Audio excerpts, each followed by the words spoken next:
Wow, loud music. I'm trying out this new royalty-free music page, and it just sort of gets loud randomly. So if you're noticing that, let me know.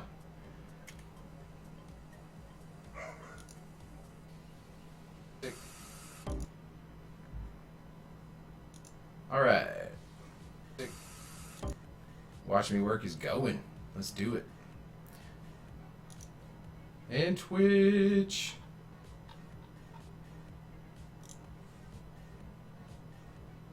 All right, everybody. Wait, last one. Last one. Don't let me down, Picardo.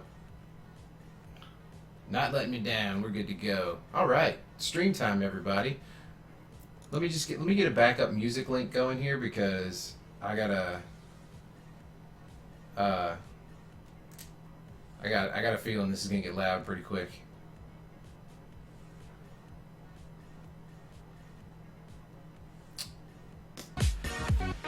See, music's a lot quieter than you think it is, Kevin. Just like that. It's blowing up my headphones every now and again. Huh. I wonder if your line out's different than your line to your headphones, though. No, it's all going through the same thing. Hey, but let's draw. Let's see what happens. Can you hear any music in the stream at all?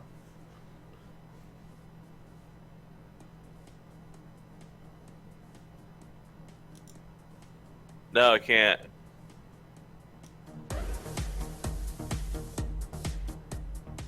Alright, give that a second and then check it out.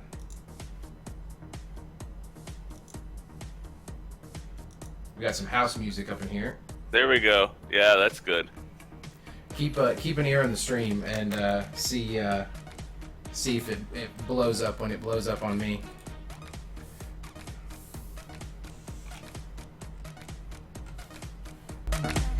Like that right there.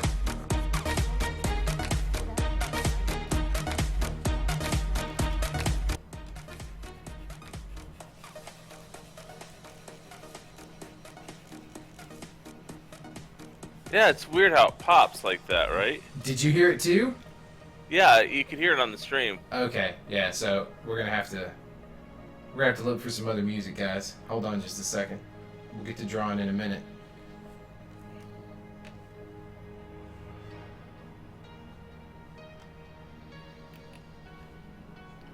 Best part of that experience was listening to our conversation again.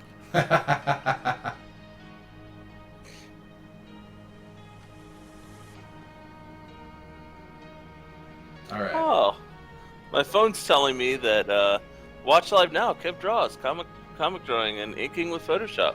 That's right. Well, it should be called watching someone look at another monitor while they try to find music for their stream. Yeah, but that's just way too long.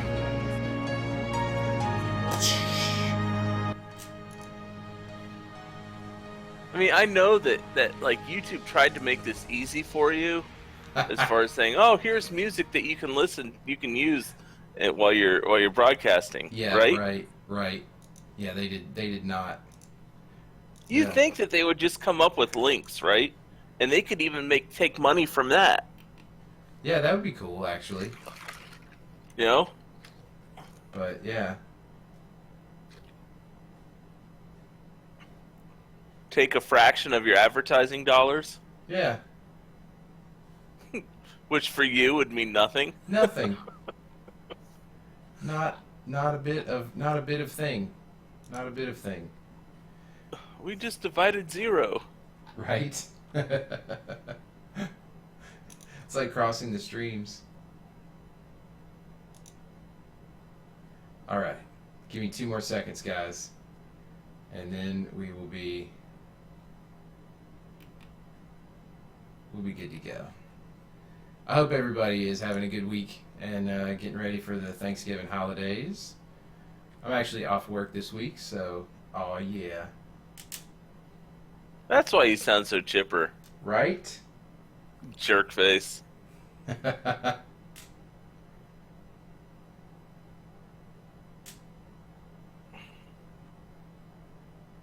Some of us in the corporate world aren't so lucky. Oh man, these guys. Oh, these guys are awesome. There's a huge Reddit mega thread for people, and they're like, "Hey, please use all my music." Nice. That's really cool. All right, ZirconStudios.bandcamp.com is providing the music tonight. Hopefully, out of Baltimore, Maryland. It looks like. So let's see what we got here. And if it sucks, just take your pitchforks to Reddit and complain. And that was Zircon Music, the free remix collection. Let's do this. Because if we're gonna send our praise, we got to send our complaints too, right? Or else they don't know. They don't know the difference. Exactly. I hear stream sneeze. Stream sneeze. Yeah.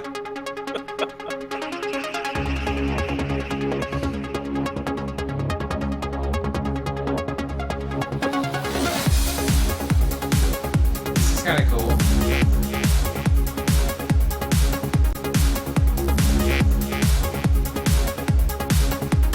Except that Zircon does not provide a volume on his website. It's awfully. It's probably twice as loud as it needs to be. Yeah.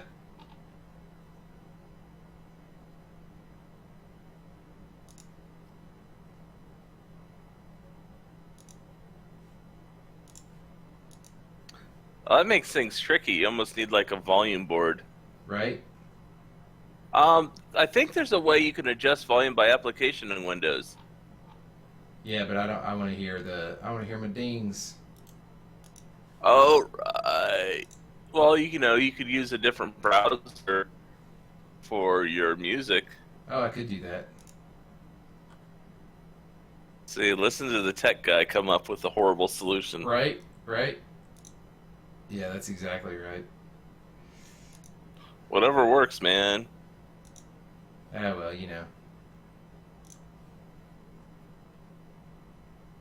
So far, what we've learned tonight is That this whole royalty-free music business is for the birds, man.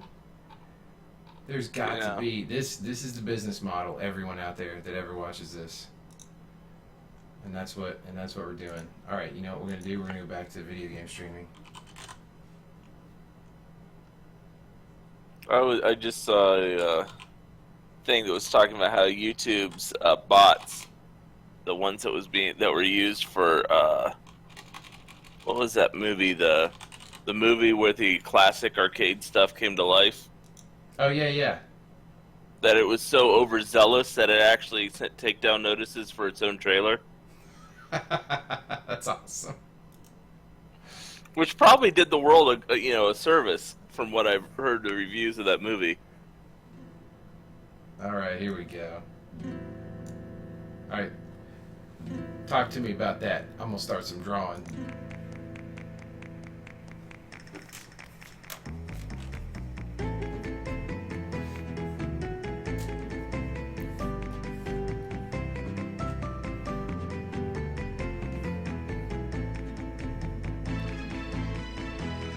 I like that music. It's nice. Loud enough? Yeah. Let me know if it's too much. Makes me feel like I'm going on an epic quest. Nope. Well, it is Final Fantasy, so. Did you see the Conan video of him trying to play the latest Final Fantasy? No, but there was a thread going around at work about it that was like, maybe not the best idea to pay. Let Conan do it? Well, it's not so bad. It's just the sections they chose were horrible. Yeah, well, it's like somebody was saying that that developers pay like $250,000 to have him play the game. Oh, it's still cheaper than some of the voice talent, which probably don't provide that much revenue to the game. Speaking of, there's an AMA right now on Reddit about a couple of the voice actors that are going on strike. Because yeah. I find all that interesting because I get it, but at the same time, I'm like, I know that the voice actors have to protect their art, Right. because these people are actually known as voice actors. It's not like back in the movie industry where we paid, a non-Mike Myers type character to do the voice of some throwaway. Right. Right. Mike Myers earned his money. Absolutely. Yeah, some of those characters earn their money, but then you're like, well, like even like in Kung Fu Panda, I think Jackie Chan deserved it just because he's Jackie Chan, right? You Right. can't have a Kung Fu movie without Jackie Chan in it. Right. But some of those other voices were like, meh.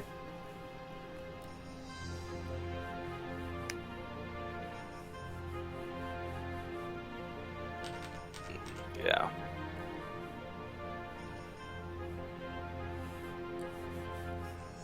But I guess they're gonna do a virtual strike, the voice actors, which only makes sense, A virtual strike. Yeah, if you don't actually see them in person while they're doing their craft, then why should you see them striking? Yeah.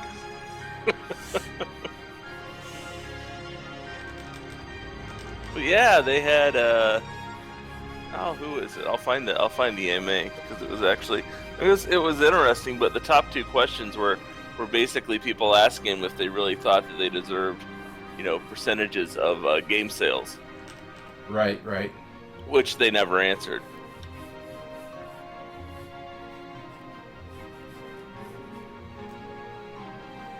That's not reading like I want. I think I'm gonna have to make it smaller. Like, I have no problem with them getting paid decent money, but percentage of game sales is sort of, that's a tough one. I don't know. I Well, only if everybody involved in the game gets a percentage. Yeah. Well, I think that's the thing is that there's a lot of I mean, you and I both know that there's a lot of people who put a lot of hours into making content like that. oh yeah. And sometimes, it filters down to, it's like, hey, thanks for working so hard so everybody could do their jobs. Here's a pumpkin pie. Yeah, well, that was definitely movies. I mean, I know for a fact that video games can be different. Mm-hmm. So, I get that. Like, if you are doing a voice in a game and you see what some of these devs making and doing with it, I mean, good lord, yeah, I'd be pretty upset too. Cause yeah. Right, yeah, because some of them are, and then some of the bonuses that pay out, right, and some of the game companies are just insane. But only when, it's like they have to get that one hit that does it. Right. But then like the voice actor could argue that it was them that did it, but see, I don't think that holds much water in video games. No, I mean, well, we know a lot of people that do voice acting, but not at that. But they're not like, they're not a Billy West or something like that, right? Right. And it can I believe that he would provide an extra, $100 million worth of sales to a video game, versus somebody who has been doing it for 15 years. But it's just not a celebrity because they haven't been on, in key TV shows or movies. Right. And that's the part that sort of it's like, well, but then you're judging art, which always gets ugly. Yeah, I mean it's a rough call. I've always been extremely partial to, not relying on voice acting so much in movies. Like or games for that matter. Just because I've never bought anything because somebody was a voice. Right.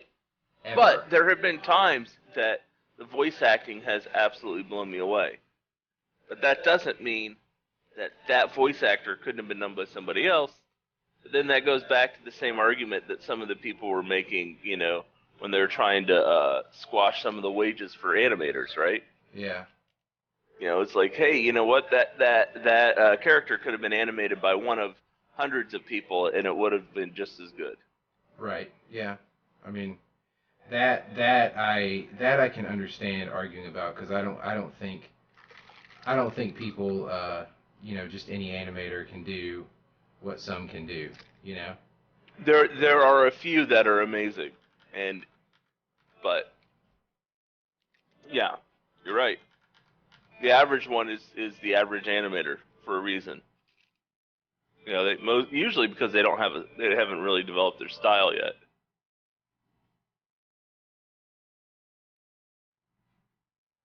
They're just doing whatever the director says. Which is pretty much their style. The director's style. Well, I mean that's right. he's the one calling the shots. So. Mm-hmm.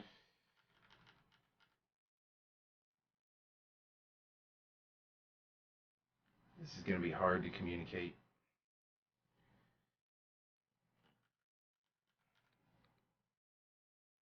And I'm not feeling like doing the Uber waste like normally would happen.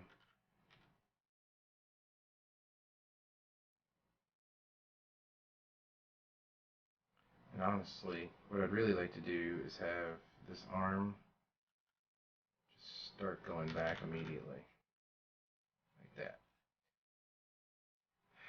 Yeah, I'm trying to think if I've ever I mean, coming from animation, I think that was the thing, is like no voice actor has really swayed me to like, oh, I got to go see that movie because, dude, Angelina Jolie is the voice of the main character. Right. Wow, got to go there. And I think that's probably bittered me towards voice acting, like high salary voice acting. Yeah. Oh yeah. Yeah.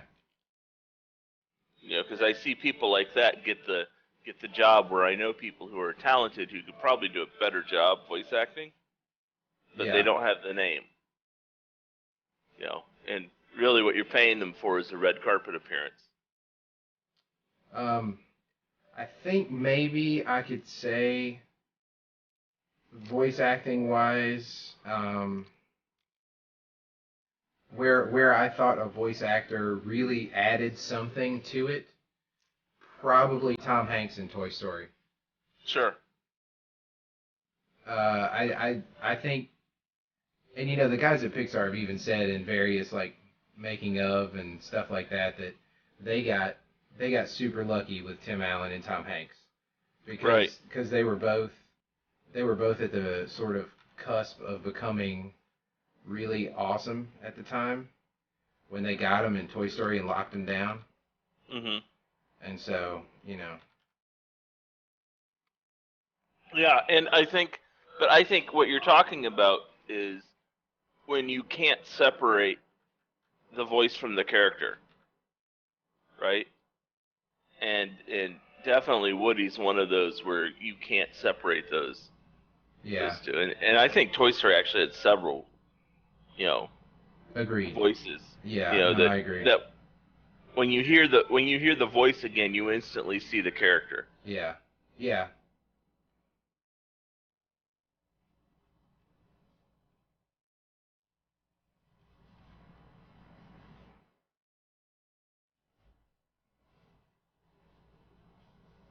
Yeah. I don't know. It'll be interesting to see how it all plays out. Because we know at the end of the day, it's the studios that run the thing, and some of these voice acting guilds could just get themselves out of work. Yeah. I mean, I think that the voice actor definitely offers an opportunity for the animator to work from. Sure. I mean, I think they bring something to the performance. Now, what they're bringing to it, does it outweigh what the animator brought to it? Ugh. I lean much more on the shoulders of the animator to make that performance work than the voice actor. 100%. And I mean, a lot of times though, and a lot of the initial stuff's done to scratch, anyways, right? To a degree. I mean, you can sort of get some things done with scratch, but it's pretty dangerous play sometimes to do that. Yeah.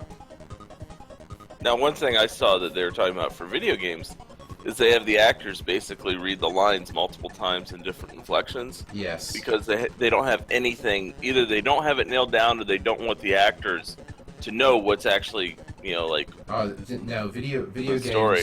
Video games, in my experience, my limited experience, is the Wild West. Yeah. It's like, what's the dialogue? Dude, I don't know. I mean, what do you think? What do you think they'd say? Oh, dude, I don't know. Well, That's because I think a lot of times story becomes so second to gameplay, right? Or features. Not yeah, necessarily gameplay or features. yeah. Because Oh, yeah. usually it feels like games are tech demos a lot of times. There's a lot of truth to that, I think.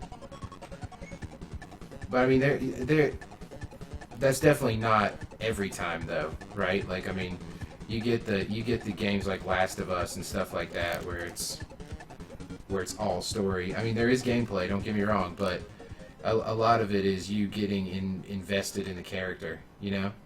Right. But I mean, like, some of those games are like, they're known as episodic. Like, this is an episodic game that you feel like you're playing a movie. I mean, even some of the Final Fantasies felt that way in between, boss fights. Yeah. You grind, you'd have a boss fight, and then you'd be given a half-hour movie for your reward. Right. Which, as kids playing that game, that half-hour movie wasn't a reward. That was like what got me in trouble. Right, and a lot of them, like, the save point was after the movie, right? Yes. So, like, if your parents are like, come on, you gotta go, you're like,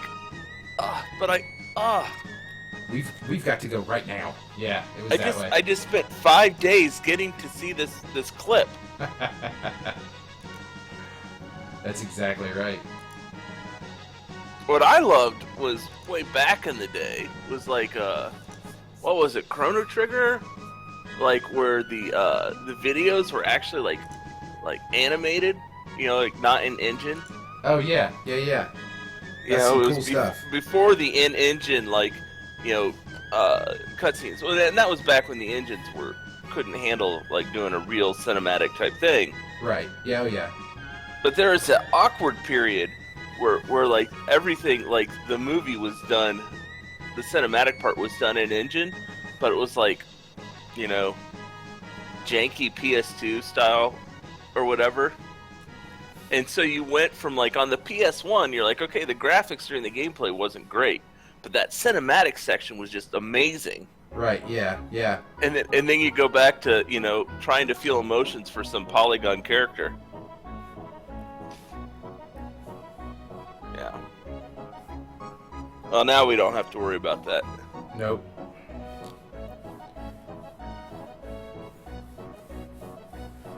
And I guess the opposite of that was the games that were all QuickTime based. I still like my some of my favorite games are still some of Tim Schafer's stuff, right? Like the Day of the Tentacle and I say that, and then Full Throttle. Was that right? Full Throttle? Full Throttle was amazing. Oh, man. I only ever had the demo, but I played that demo so many times. Yeah. Yeah. Every now and then I'm tempted to buy it and actually try playing it. Like, all the way through. Because I know it has to be cheap now. Or I could, I guess play it on Scum or something like that. Helios A7X in Twitch. Yeah, that's pretty funny. Yeah, well, my co-host for the evening, Toll Dog here, he is a giant anime fan. So I enjoy it. I've seen quite a bit of it, but I don't have a Crunchyroll subscription. So, but Toll Dog can jump in on the anime discussion. Toll Dog, so the theory from Helios is that Yeah, I see that. it's weaponized autism. How are you feeling about that? Well, I think that they're attacking themselves first, right? You know, if it is, and it's funny because like a lot of the stuff, like I was telling you about this the other night, like the NEET culture, like they're so concerned that they're going to have a whole generation of kids that are just locked inside their rooms. Yeah. So if they created it as a way to destroy the West, they really, I think they So cause more damage to themselves than they did to the Western market. what you're saying is it backfired wholeheartedly. Yeah. But yeah, I don't think so. I think but it is interesting how Japan's just an interesting place as it is. Yeah. You know, they're pretty much their own culture. You know, for a long time they didn't allow anybody in. You know, completely shut themselves off, and then they're like, okay, hey, come back. You know, they got totally devastated in a war, and then bounced right back from that and totally took over the automobile industry and electronic manufacturing and all this other stuff. Right. And their art is just completely different. There's like what they consider like a good, cartoon, for lack of a better term, is just so different than what, like we're churning out like Bugs Bunny style stuff for generations, and they're like, well, maybe we can tell more of a story here. Yeah. Or we can go the adult route. Either one. I don't know if this has any truth or not, but I had always heard that a lot of the style of cartoons that came out of Japan when anime first started, getting back across the states, and more manga, I guess, than anime, was based on a lot of the comics that were left there by GIs after World War II. Oh, I believe that. That makes a lot of sense.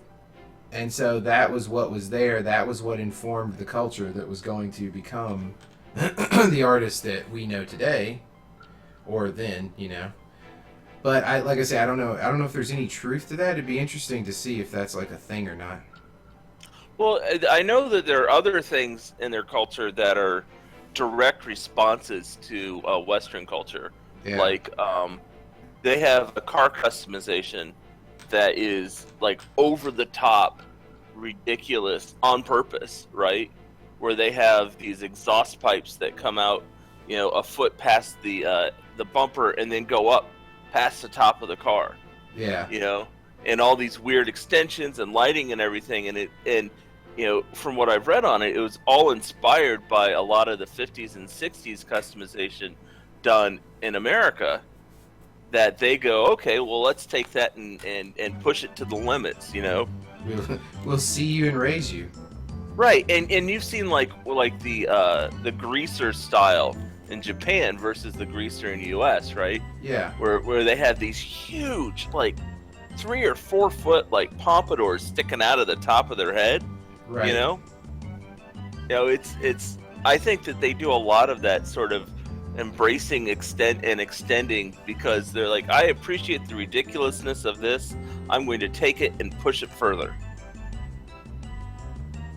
So maybe that's where their art came from too, for the animation.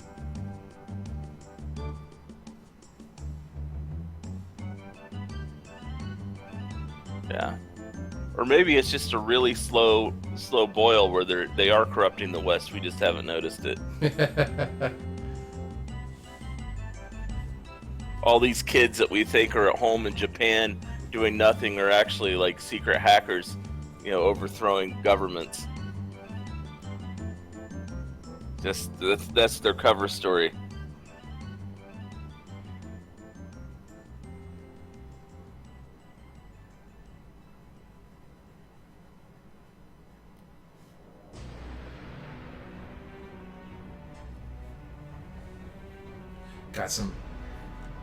Got some Lord of the Rings sound and stuff up in here now. Nice.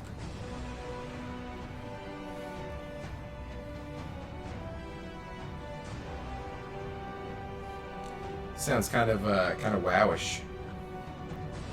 Oh, there's not that much of a difference between the two if you think about it.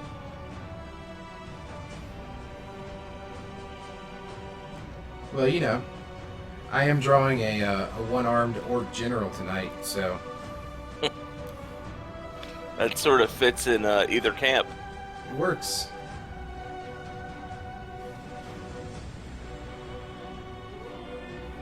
It works.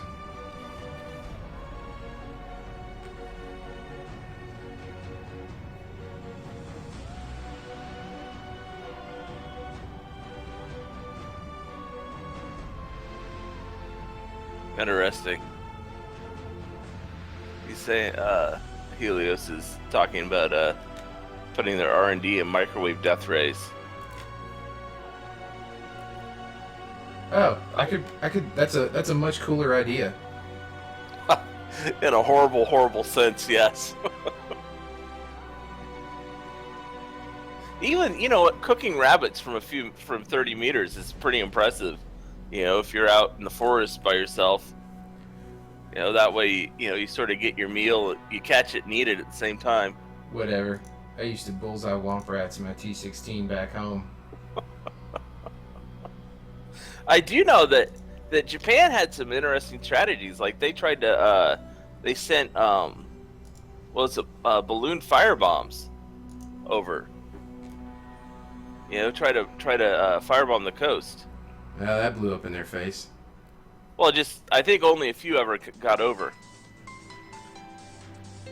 Like maybe one or two or something. It was a really minimal number. No. I just wanted to make a bad pun. Yeah. Well, I mean, I don't know how much time they spent researching it.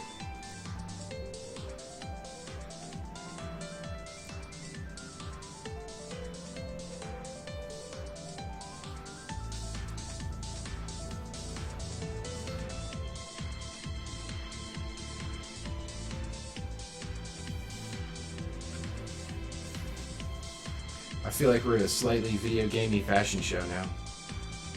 Oh, yeah? Yeah, I keep forgetting that you can't hear the music directly. Ah. I hear it now. Yeah, you're right. Makes me want to strike a pose. Do my strut down the catwalk.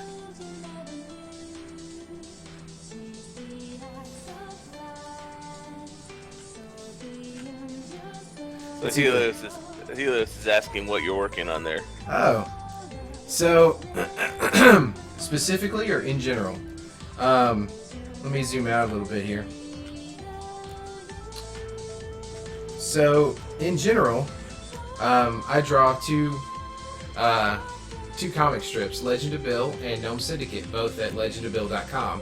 You can find all the links down in the area below the stream.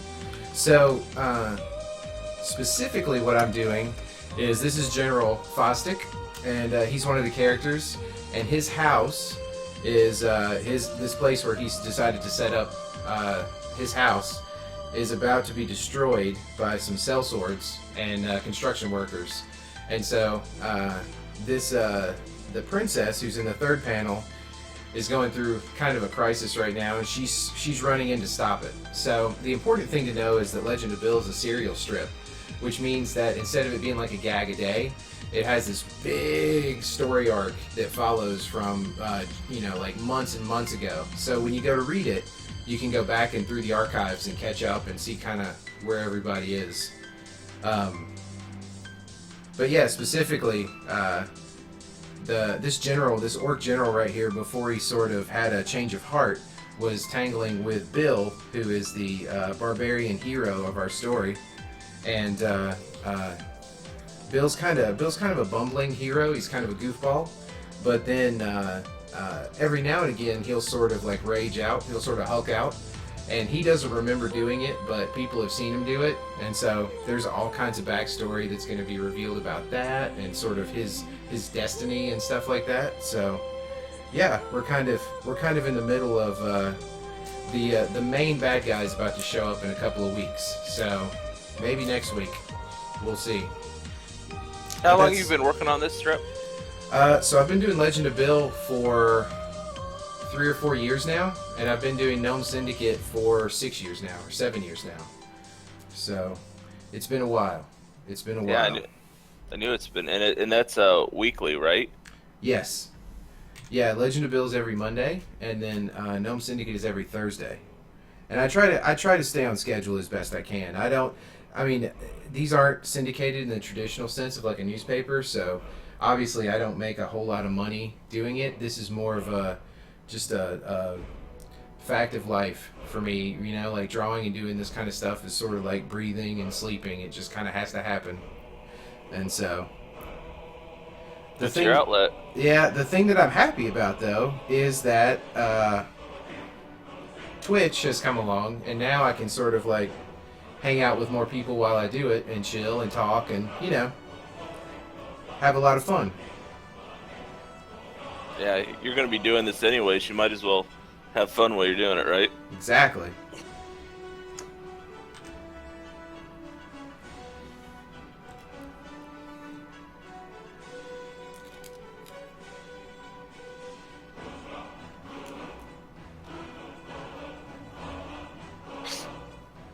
So hopefully that answers your question. But if not, ask away. And if you have any more questions, let me or Toll Dog know. He and I both spent many years working in the movie business as well. So um, if you have animation related questions, anything DreamWorks, VeggieTales, some Disney, hit us up. Yeah. VeggieTales might take a whole night to talk about. Yeah, you're using a pen on a Cintiq, right? Yes. Yep. All digital. All digital. A lot of times I do draw the strips, in my sketchbook, and then scan them or either just take a picture with my phone. But tonight I'm doing all digital.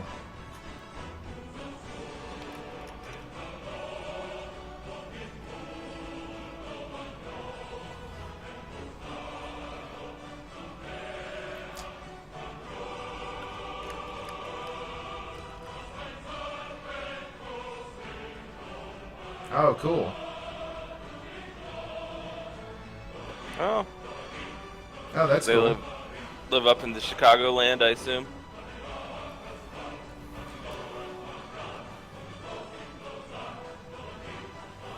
Yeah. There weren't many voice actors on it because it was mostly done by the two guys who sort of started the thing. Yeah. I think they did probably 90% of the voices. Yeah, Mike and Phil.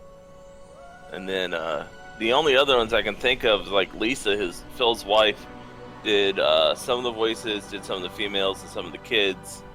And then there are occasional staff members. And then there's like one lady, I can't remember, like one of her characters, like she was like I think the lady who played Madame Blueberry was like that was her only character, and she was like not associated with the company in any other way. Wow. Madame Blueberry. Holy crap.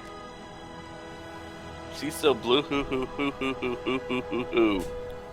That's a stretch. Oh yeah, Mike would have been the cucumber. Oh yeah, Mike Naraki.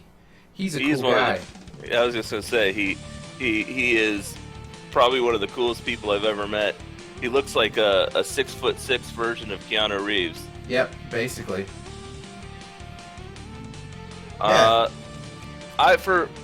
VeggieTales and for DreamWorks both, I was responsible for running the render farm, so making sure that all the images got generated, and when the artists were able to do their art and not have to worry about it coming back to them the next day. And so for me, VeggieTales, basically the same thing. We handled what you would call in the industry render TD, render technical director, which is basically making sure all the images are good, making sure that composites are good, handling some of the hardware stuff. And then at DreamWorks, I transitioned to an artist role there and did character effects, visual effects, some character animation, crowd animation, and eventually started supervising the crowd department. So that was many years. Yeah, I think I was at at Big Idea for about 3 years, and DreamWorks I left right before my 10th anniversary. And I know Kevin was there at DreamWorks longer than I was. Yeah, I was at DreamWorks 11 years. Yeah. So I was we pretty down. much saw it all. Yep. I was down at Disney in Orlando for about a year and a half, and then at VeggieTales for about a year and a half. DreamWorks for 11 years, and now I make video games. And what was the first movie you worked on? The first movie I ever worked on was Adam Sandler's 8 Crazy Nights. That's right.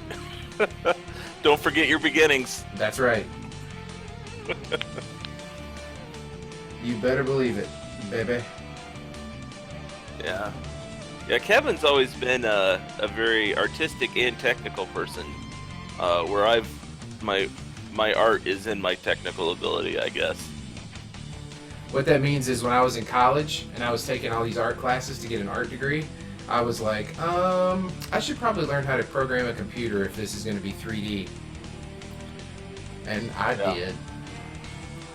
Yeah. No, in the movie, in movies and video series, usually the people who are actually creating it, they don't get any royalties. They just get straight pay. Like we were salary or hourly workers. So we would, if I was there for 60 hours, I got paid for 60 hours worth of work. Right. And the only time we would get anything outside of that, it was all, at least early on, it was based off of sales. Especially Big Idea with VeggieTales. It was, if this video sells this many copies, then you'll get this bonus. And, and then every time it hit the next, number, you would get another check. But, by the time, towards the end of when we were there, they changed the bonus structure. They changed a lot of things because they were bleeding money like crazy. So, yeah. Yeah. Unfortunately. Yeah. What was the worst movie or game you ever worked on, Kevin? The worst one? The one you really hated working on. Oh, well, I mean, there's a lot of different reasons for a lot of things. I would say that probably the one that pushed me the hardest as a person and artist was Shrek 3.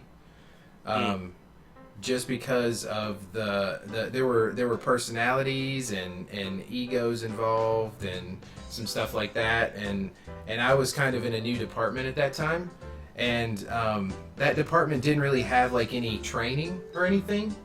So imagine just showing up to your first day of work and then being like, okay, yeah, here you go ahead and do whatever you got to do, right? It would be insane. Like if you've never waited tables or done something like that and you just get thrown in, that's kind of what it was like for that movie. So it was a little difficult, but I made it through, learned a whole lot, and now I consider it a pretty good experience, but that was definitely the hardest. Yeah, I mean, for me, because I was on the back end of everything, it pretty much all felt the same. Except for when deadlines, it was always the stupid deadlines that came out of nowhere. Like, oh, hey, by the way, we've got a commercial that we've got to finish next week. So this stuff's really important. So can you sort of push this through?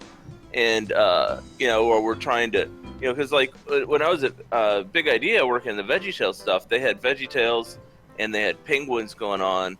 And sometimes they had some consumer product stuff. So there'd be 2 or 3 things in the pipeline that you sort of had to make sure everybody got a little bit of love so they could all get the work done. And, so you didn't get any of the artists mad at you or any of the departments would get behind. And that was okay, that was manageable.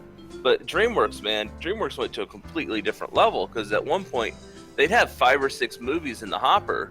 Yeah. And each movie would have, easily 6 or 7 departments that had something going. So you sort of had to manage the priorities between all of those. And so when they threw in those, oh, by the way, we've got this commercial we've got to do, and we got to get this rushed in there. Right. It's like, well, where's it going to fit? Right. But that wasn't the worst. The worst part was holiday weekends. because the artists would be like, hey, you know what? I'm going to be gone for the holiday. I'm just going to throw everything I've been working on the farm, and it should be okay.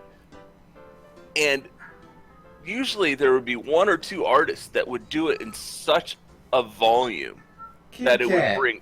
Yeah, here's Streamcat. Yeah, they would do it in such a volume that it would bring everything down. Like the software that was supposed to organize what goes next just could not handle that volume, and I would have to spend hours putting the pieces back together. I spent Christmas Eve one year. I spent maybe 14 hours that day on Christmas Eve just fixing everything so that the next week, while everybody else was home celebrating with their family, the farm could keep working and generating stuff. And we pulled I got paid overtime, so that was fine. I got paid double time because that was holiday pay. We pulled some crazy hours at Big Idea, man. Big Idea was the worst hour-wise. Yeah, man. We would. I think that one time I did 36 straight. 36 straight hours. I know I did a weekend. That was during an entire week, like a 48-hour. It was Friday. It was Friday to Monday. Oh, okay. Okay, yeah. And I left on Monday. It was when we were working on Esther, the story of Esther. Oh, okay. I wasn't there for that one. Yeah, that was before you. And we lost our storage system. And at that time, our storage system. So our storage system was the same storage system they used, probably 5-6 years earlier when they were doing half as much work. Yeah. And the farm was probably a quarter the size. Right. And they just kept adding to the workload to it without making it any faster. And so it actually got to the point where we could either render and do interactive work or do backups. You could do 2 of the 3. Right? So of course they stopped backups. Make your choice. Right, because the storage system just did not have enough oomph. Yeah. To handle all 3 of those. So they stopped doing backups for about a week during this process, and then we lost one of the controllers on one of the storage systems, which, because of the way that they were put together, made us lose all the data. So they had to restore from tape to the week previous. So we were now behind with all this data. So we had to regenerate all those images. So I spent the whole weekend making sure that everything that had been generated was finished. And then on Monday morning, the controller failed again. See? And that's when I said, I'm going home. I'm going to sleep. Do not call me. See? I will see you guys tomorrow. This is the magic behind the movies, everybody. It's not. This is what you don't hear on the DVD extras. But Helios, it's not a sweatshop. Well, I mean, some places may feel that way. Yeah. But I will say,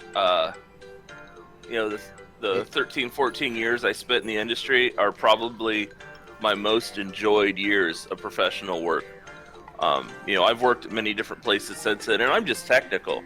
And, there are days where I kick myself for leaving. I always used to say that working in movies was a big time cool job tax. Like yeah. That's what it is. It's a cool job tax. Like you get to tell people, yeah, I work in movies, but you do end up sacrificing a lot, especially when you have a family. So.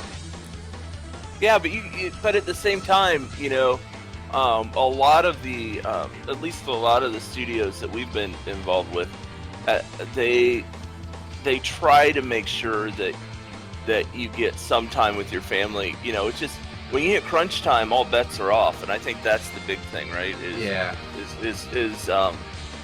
It's really an ebb and flow to the work that you're doing. And I think a lot of the artists had it a lot easier than the technical side, because they would work on a project and then they do a whole bunch of crunch time. And not saying that was easy, But as soon as the crunch time was done, they were like, oh, hey, I can take a break now. I can sort of focus on what the next project is, and just sort of work themselves back up. Where some people on the technical side, there was, every other month there was crunch time, so we didn't get that break, like the artist did, because we were responsible for every, making sure every production went through, not just, whatever the current movie is. Right. True that. Yeah, video games, Helios Video Games is very, very, very different than movies, in my experience at least. It's just a different sort of mentality to working and things like that, but both are equally rewarding, I would say, but just different. Yeah, and different. I think a lot of the gaming studios, I think they really try to push that work-life balance and making sure that you don't like overwork yourself. Some studios do. I'm definitely lucky enough to be at one of the studios that is super cool about the work-life balance and stuff like that. So that's I've been super lucky in that regard for sure. DreamWorks was less work-life concerned, but although they made a lot of claims contrary to that. Well, yeah, of course, but it was good. It was good. Yeah, I mean, I still like even and I think a lot of it is like you like that. Yeah, I mean, there's like this level of management, like that beyond it, you just don't understand what they're doing. You don't know what's going on. Yeah, they're they're sort of they're faces and names that you recognize. Right. But that's it. And they speak all these words about how they care about everybody, but you don't really see it. But the people that you actually work with and you interact with are some of the best people in the world. They care, and they'll do, at least in my experience, pretty much everybody I worked with would do anything to make, if you were having any sort of problem, if you didn't get something, or if, like you said, hey, something's happening, I need to take off tomorrow, they make sure that there was a way it could work out.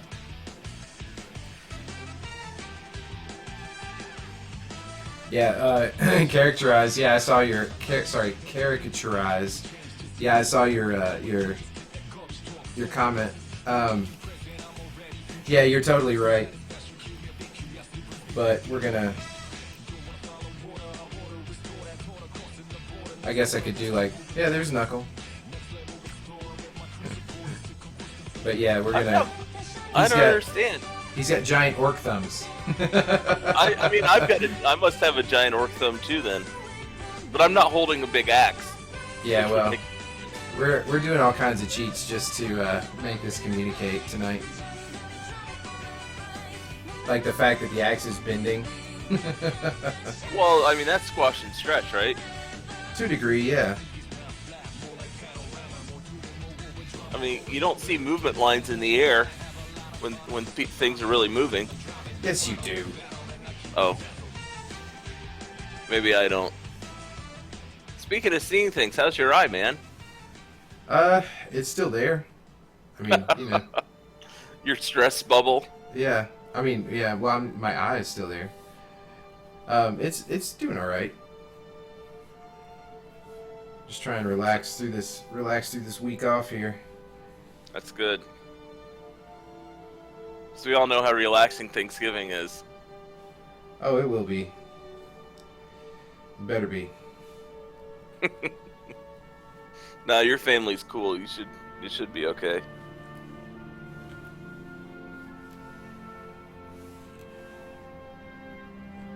Yeah.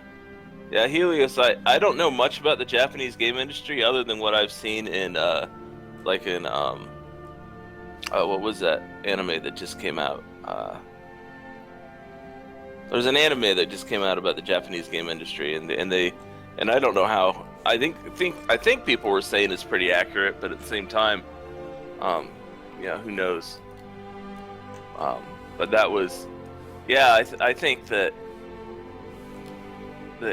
from what I've read, the amount of work they expect people to do, and the amount of dedication they expect people to put into the projects is pretty high, and at least compared to the Western market, the pay is not there for the amount of effort they put into it. So I don't know, but most of what I understand is from what I read on Reddit. So you know, if I based my whole worldview off of that, I'm not quite sure what would happen to me.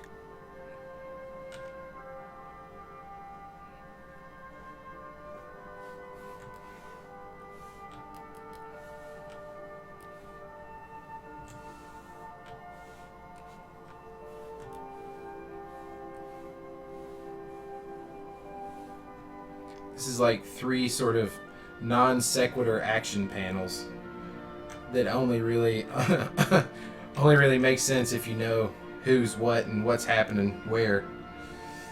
Like, out of context, that strip is almost like, pointless. What? Yeah. Well, I think that's the problem with doing like a 3-panel, right? Yeah, it's tough. It's definitely a challenge, that's for sure. You know, or at least a non-gag 3-panel where it's a story that you're telling. Yeah. There's a Helios, absolutely. Yeah, I know a ton of people at Industrial Light and Magic. Yeah. In a whole bunch of different positions. Yep. And I think everybody I know that works there loves it. At least for me. Yep. Pretty much all across the board. What Teldog said. I know a bunch of people that have worked there in the past and are working there now, and that's where the studio, the DreamWorks studio that Teldog and I used to work at. That's where it was in San Francisco, near Industrial Light and Magic. Yeah.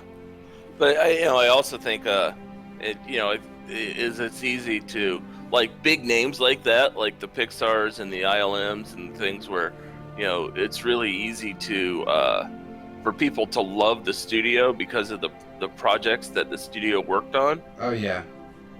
And so a lot of people will give them a lot of leeway because it's like, I've always wanted to work where Yoda's statue is, Right.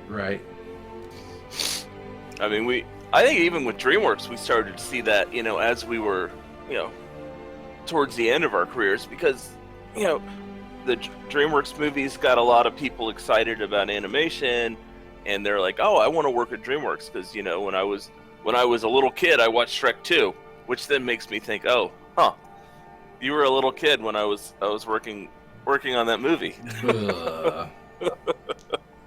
But it's cool to see, like, those second gen people like come in and be excited. Right. And I know that was definitely the case for Pixar people and ILM as well. Absolutely. It's just such a huge name. Oh, conspiracy theory. Yeah, there's a lot of that stuff in the industry. Some of it's actually true, some of it's not. I would probably say that there's a lot of truth to every one of them, because there's some crazy stuff that goes on. Well, people used to think that, like, when working at DreamWorks, that we, like, hated Pixar. I would get the oh, you must hate Pixar. Not at all. Know a ton of people there too. The only thing I hated was when I was like, oh yeah, I work at DreamWorks, and they go, oh yeah, I absolutely loved Ratatouille, and you're like, oh yeah, that wasn't us. That wasn't us. Oh, well, that's too bad. Yeah, right. It's like you're instantly second class. I think that was probably the only thing that I didn't like, was, especially in the Bay Area, Pixar did a really good job letting the Bay Area know that they were there. Yes. And the news was all over them. I mean, the news basically kissed their butt anytime anything came out. Yeah. It was hard for us to get any kind of press. I think we got pressed twice. Yeah. And that was what was it, Megamind, where they came out and they're like, "Oh, hey, you know, there's a studio here in the area doing something." Well, that was And was because we went to Comic-Con with it. Yeah, and then the only other time was, "Hey, so they're laying off a bunch of people." Oh. Yeah, I think they did a short story when we moved buildings. Maybe, yeah. I seem to remember that. Because that was positive. It was like, hey, they're moving into a bigger building. That's great. Which I haven't had my ear to the ground for about ILM for a while. Oh yeah, no. Yeah, we're on the opposite coast now. So everything we hear is by Facebook, I think.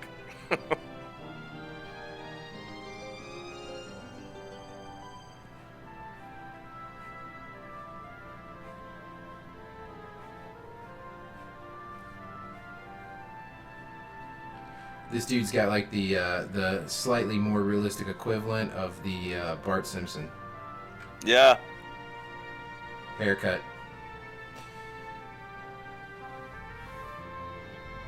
I wonder if somebody went into a barber and asked for that haircut. Like, The cat's attacking my feet. just the amount of product to get it to lay like that would be pretty impressive.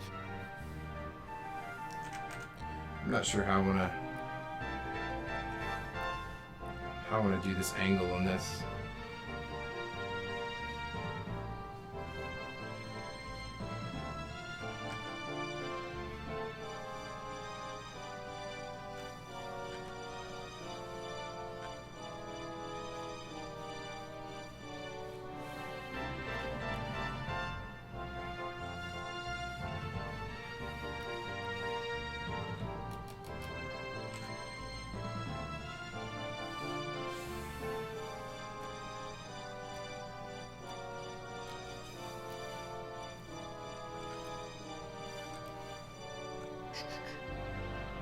An aged Bart Simpson. Yep, that's exactly right.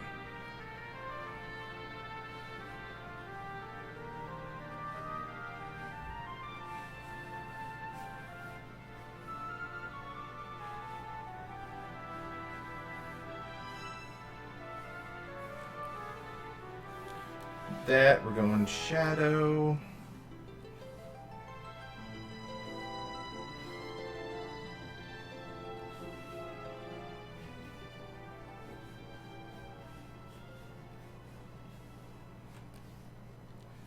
Foliage.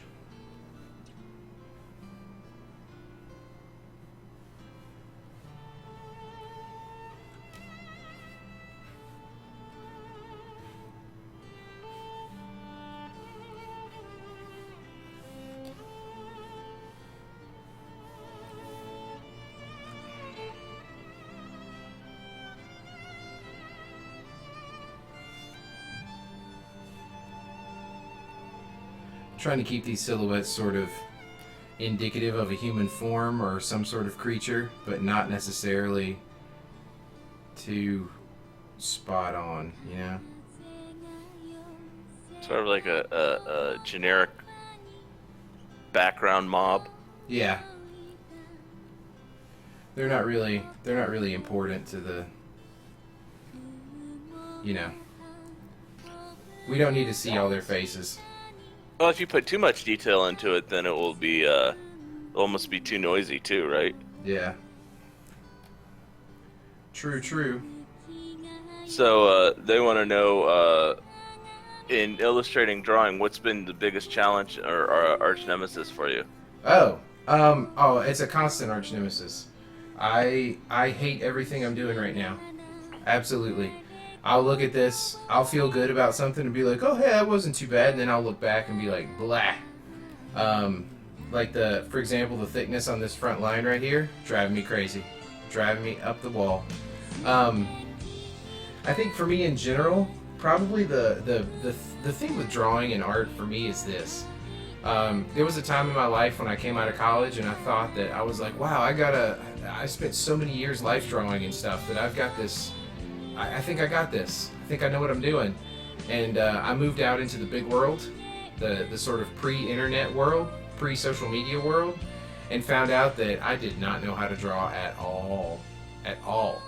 And that was a tough lesson for a kid, you know? And so then I just ended up having to work to try and get better and get better and get better. And it's taken years and years and years until I'm slightly happier. In fact, if you go and look at some of the early Gnome Syndicate strips, oh God, like I can't even look at them. I just can't. So each week is kind of a challenge, and each week I kind of try to do something a little different, you know? I like this week I'm using Photoshop, which I've done in the past, but I'm trying out some different brushes and different sort of techniques to try and see if I like it or not. And it also just has a little bit different look, and so I'm big on that. I'm big on changing the materials, you know. Every now and again I'll draw with my left hand just to flip-flop the old brain up here and sort of inject something new into the process. If you look at my stylus, if any of you guys are artists, I don't know if you'll be able to see. Let me flip back over to the stream so you can see. Yeah, so check that out. So I got this like custom grip on the Wacom stylus with an extra rubber band because it slips. And then if you look at the nib right up here, you know where that little point is? I'm going to put it on my giant forehead so you can see it in contrast. I like use weed eater cord. So if you go to Home Depot, replace the nib with weed eater cord, and it slides on the glass of the Cintiq so much smoother. It feels like paper because of the nylon that they use in the weed eater cord. And so That's crazy. I do a whole bunch of weird stuff. but that's brilliant. That's kind of yeah, that's definitely not the hardest thing, but I think those are responses that I have to sort of keeping things fresh and creative. And the interesting thing about cartooning is that, you know, coming from animation, if I wanted to make a short film, I would put in hours and hours and hours and years of work to tell a story, right? Whereas I can communicate so much with cartooning, you know? And I try to keep it pretty action-packed, you know? I try not to let it fall too much, you know? And like you were talking about the thumb, yeah, I agree with you completely, but it was a pretty cool thumbnail, so I was like, oh no, I'm gonna keep it. The thing about it is that I find myself a lot of times having to step back and go, does it communicate what I want it to communicate? The execution could waver, all depending on time, life, I've got kids, you know, but is it communicating what I need it to communicate or what I want it to communicate? If that answer is yes, more often than not, then I just have to keep pushing forward and think, okay, I'm doing it. I'm doing what I need to do to communicate, you know? And the other difficult thing is too that, like, with a strip like this, like Legend of Bill that I'm drawing right now, it's really hard to Game Music Radio. I mean, there's some stuff that can be a little formulaic, like the way I just sort of knocked in those bushes down there at the bottom of that second panel.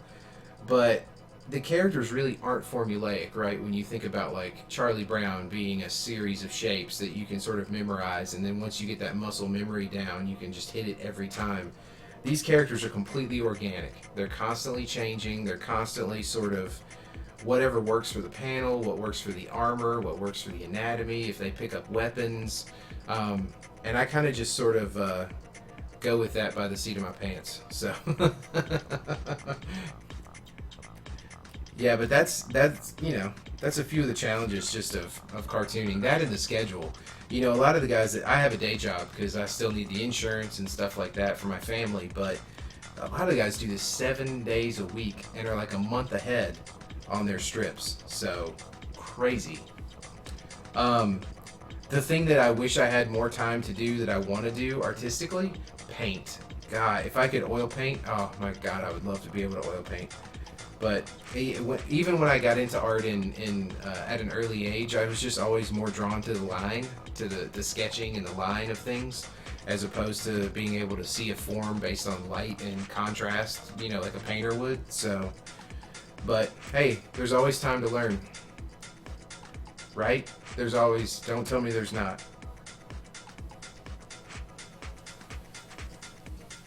I think the one thing I've noticed from working with artists is that art is never finished. Yeah, You know, that's true. if you give them unlimited time, whatever they're working on will never be done. Yeah, They'll keep going over it over and over and over again. You know, and if you didn't have a delivery for Monday for this strip, you know, you probably spend twice as much time on it and still not be happy. oh, totally. Yeah, absolutely. There's no question in my mind. No question at all. Yeah, Now, that was one thing. This is gonna be interesting because I'm going to black right here, but we'll see how this works out. Helios, if it turned out that anime was actually weaponized autism, I would be able to boycott it. I haven't, because of my schedule, I haven't been able to watch anything for the last 3 weeks, and I was watching probably 4 or 5 hours a day for a while. So I could pull myself off of it. They gotcha. Oh yeah, Crunchyroll's definitely earning their money from me. Between Crunchyroll, I was doing Crunchyroll and I was doing Funimation, but now that the two merged their streams together, you know, I only have to pay one of them, which is great. And then They cross the streams. well, they did a cross licensing type deal because Funimation does a lot of the subs earlier, so it gave Crunchyroll access to the subs, but Crunchyroll had a much bigger library of currently airing shows. Yeah. That Funimation's able to stream now. Gotcha. So it was a good deal for everybody. It was a win-win-win. Yeah, because everybody won. And then, occasionally I'll check Netflix or Hulu or something like that for something I may have missed. But Speaking of, yeah, I've usually drained those. You know, there's not much left in there.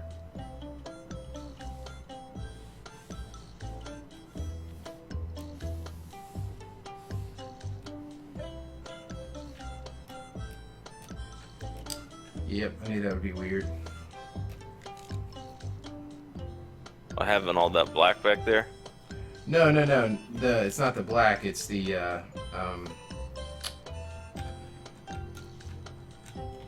easy text. There we go. It's having to come back with the white on top of it on the ink layer. Well, couldn't you just do a gradient for the shadow in the background, like you do for a lot of your backgrounds? I could, but I will do that when I bring that back in. I guess it's probably easier to do it on black right now and see what it looks like. 'Cause you'll play with that gradient for twice as long as you need to.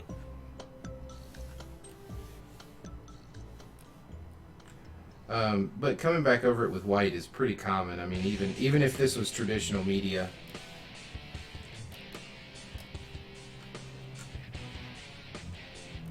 It's going to start getting rough around here.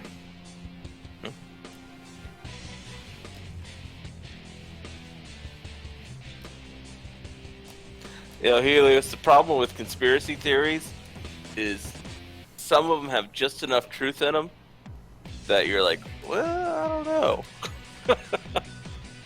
Or there's enough crazy things that have happened that you're like, I never would have believed that if I hadn't seen it. So I don't give much stock to most conspiracy theories, but occasionally I do a double take.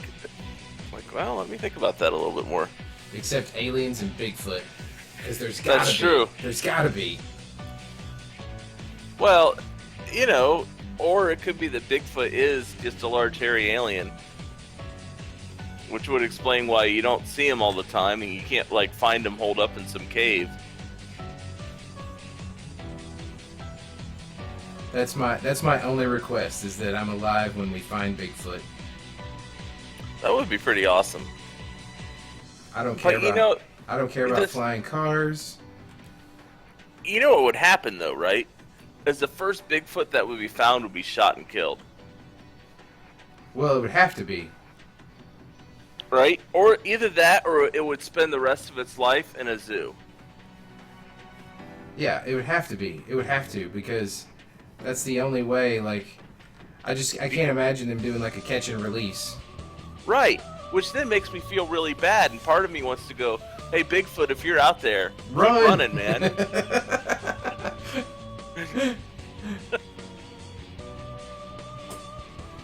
Oh, yeah, I don't listen to people on YouTube.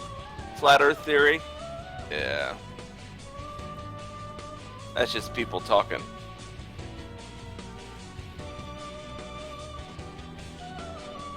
I don't even like the flat map theory. You know, the projection of the globe on a normal flat map is always skewed, typically in favor of North America.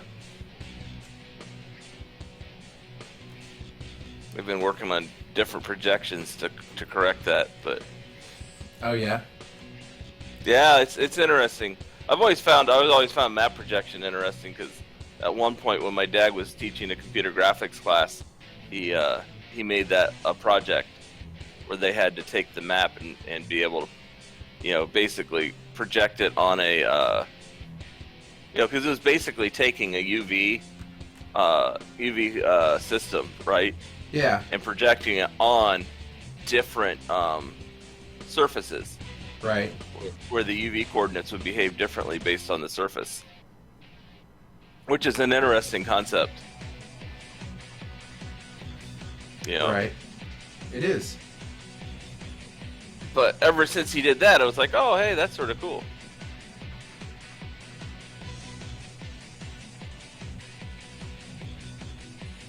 Oh, late night radio stations that had crazy conspiracy theories. Yeah. Oh, what was it? Ken Bell? Is that the guy's name? Art Bell. Art Bell. That's right. Yeah, he was great. I used to love listening to Art Bell.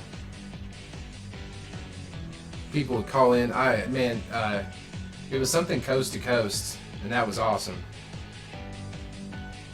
Coast to Coast FM or something like that. Art Bell. I remember reading stuff on. I remember going to Art Bell's website to read stuff every now and then. Boy, that was back in. That was pre-Reddit. I don't know where I found it. Maybe Slashdot. Maybe reading theories on Slashdot. Slashdot. Wow. Back in the day. Holy moly. Yeah. One of the first real social aggregate news sites. Holy moly. Yeah. Slashdot. Yeah.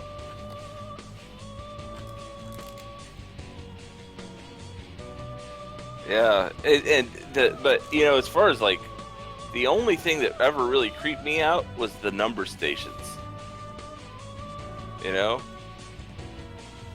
those random shortwave radio stations that would just like repeat numbers or be quiet and only have like something occasionally, you know, and you're like, is this, you know, this is obviously pre-recorded, but what's it mean? Who's it for? You know, what sort of spies are doing what with this? That's awesome. Because it was, you know, conspiracy theories are like, you know, hey, you know, something seems off and you can make a story about it, but you don't really have anything tangible to point at. Right, with the number stations, it's the exact opposite. You have this tangible thing that you know absolutely nothing about. Yeah. That's awesome. But, you know, when I was younger, I had a shortwave radio, and I'd love to tune into different things, and every now and then I'd hit, like, one of those stations, and I'd just be like, okay, what's this? You know, I just thought it was cool that, you know, from my house in Indiana, I could listen to some French station from Montreal or something like that. I'm like, oh wow, that's really cool. That's a long distance. You were actually listening to the French Resistance from World War II broadcasting through time. But there you go. See, that's the type of conspiracy theory stuff I enjoy. Probably, you know what it was? It was the airplanes that were stuck in the Sargasso Sea. In Purgatory? You were talking. Well, you were talking to Purgatory. That's right. Hey, there's a movie idea. Actually, I think they've already done some of that. Oh, no, that's been well beaten to death. What was that one with the kid with the shortwave who was able to talk to his grandpa or something? Frequency. Frequency, yeah. So he was talking to his dad. Oh, that's right, his dad. Yeah, I mean I guess that's no different than having a magic mailbox where you can send letters to, frequency. Other people who are also renting the cabin or the lake, whatever. Yeah. Yeah. But I saw this what was this new Will Smith movie where he's able to send letters to was it death or something like that? I don't know. Every time I hear about a new Will Smith movie, I'm like, yeah. But then I'm like, you know what? His track record's actually pretty good. So maybe I will enjoy this. I don't think. No, I take that back. I was gonna say I haven't paid for a Will Smith movie in a long time, but then I went to see Suicide Squad. So. Yeah, that's not really a Will Smith movie, is it? It pretty much is. Does he get most of the screen time? Well, I mean, it's him and Harley Quinn, basically. Yeah. I was not a fan. Do you think he got a lot of screen time because it was Will Smith, or because of they're like, hey, we need to get diversity in here, or what or was it like, did it feel like a true organic thing to the story? Well, no, I mean, he was the character. I mean, he was Deadshot. Deadshot isn't an actual character. Sure. But I mean, there were a lot of people in that movie. I think they went with the like, oh, we got to have like an actor to carry all this. Yeah, that makes sense. But I don't know if they really. I mean, they had some terrible stuff in that movie, so it was just I just wasn't a fan. Yeah. Well, I haven't seen it. I've sort of tuned out on DC's offerings. I was just always a Marvel kid growing up.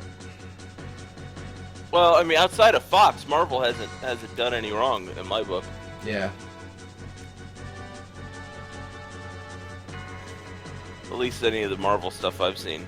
You know what I should do? Save this. Yeah, Helios I Am Legend was really good. Oh yeah, that was good. I'll give you that. But a lot of people complained because it was too far removed from its original source. But I'm a sucker for a good story regardless of source material. Unless it's like something I absolutely worship, and then I'm like, So, Then you start throwing out the they've raped my childhood. Yeah, right? Yeah, what's up with this new Ghostbusters movie?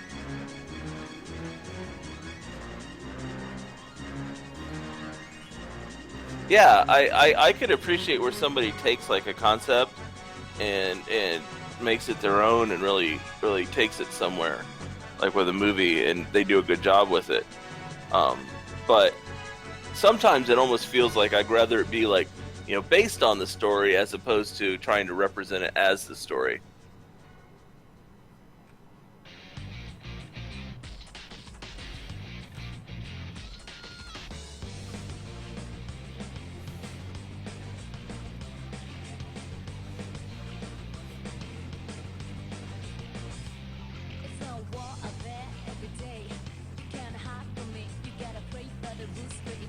What is this?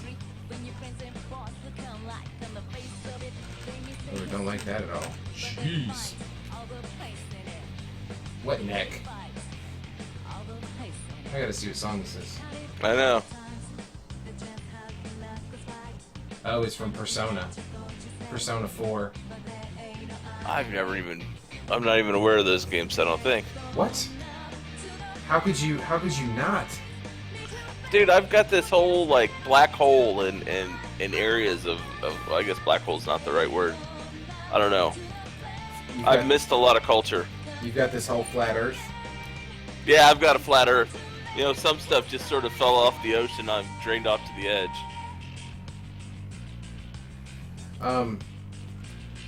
Persona is a game that is absolutely huge in Japan amongst the anime and manga crowd. So the fact that you don't know about it is super surprising. Yeah, I'm reading up on it right now.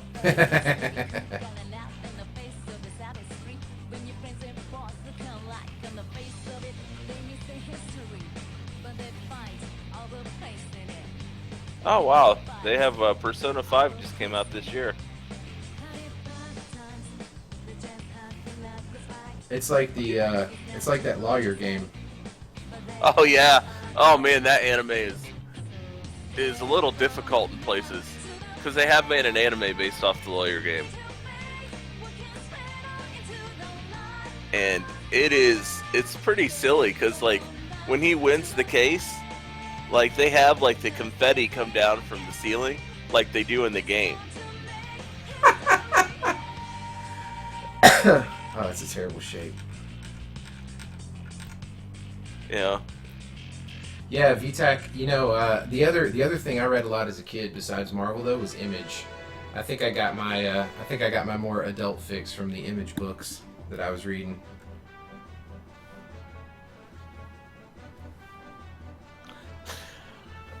Yeah, I think Marvel is. I mean, goofy is probably the best word for it. It's, but you know, my Marvel experience is X-Men cartoons and the movies. I was never a comic book kid growing up. Yeah, it's hard to. The thing is, when you start getting into these, like, you know, which is better, which is more goofy, which is more cartoony, and you start getting into the details and the minutia of the characters and stuff, you know, it's like. I mean, everybody defaults just back to Batman. They're always just like, well, he's a real dude and he's just rich and that's plausible. So yeah, whatever.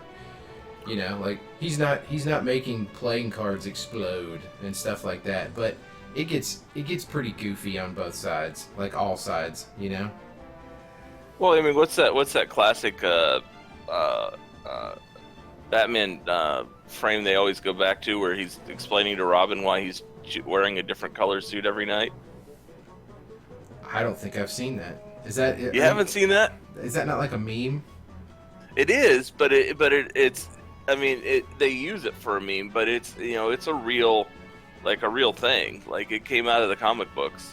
Oh, there are so many great ones with the Gambit. See, that's exactly right.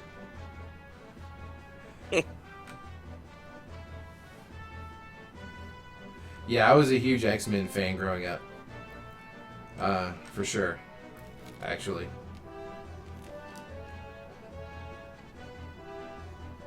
And then when the cartoon came out, I was just all about that.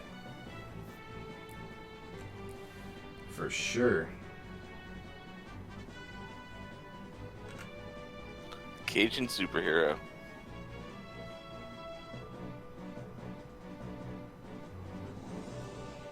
And then nowadays, I'm all about the Netflix version of these guys, like they're doing. Oh, I love the Netflix shows. Yeah, the Netflix Marvel universe is so tight. It's just cool. You know, it almost makes me feel bad for what DC's doing, because if DC wasn't like broadcasting on like the CW, you know, they could do just as quality. Probably. But I think they have to tone it down a little bit for you know, for the tweens that are watching. My problem is that I've never liked Superman, really, and I think a lot of people, that's like, he's their man. He's the definition of a superhero to a lot of people. Yeah, Punisher was great. I loved Punisher growing up. But, I feel like they painted themselves into such a corner with Superman that it gets silly. Right. Well, I mean, they started him off as such a strong hero, right? And anytime you have a strong hero, you have to have a strong villain. Well, it's not even that. It's just like I mean, I believe Lex Luthor is a strong villain, but you can only do so much with. It's like, oh yeah, now we need let's make up this rock that makes him weak, and then we need this other one that'll do some other stuff to him, and then what do we do? Let's make him fall in love, maybe, but like it just doesn't work. It just does not work. And the biggest problem is, okay, we now have this rock that makes him weak. It's now part of canon, right? Yeah. So every bad guy, it's like, how is not every bad guy constantly using this to thwart him, right? Yeah. It just doesn't make a lot of sense. It makes the story very difficult.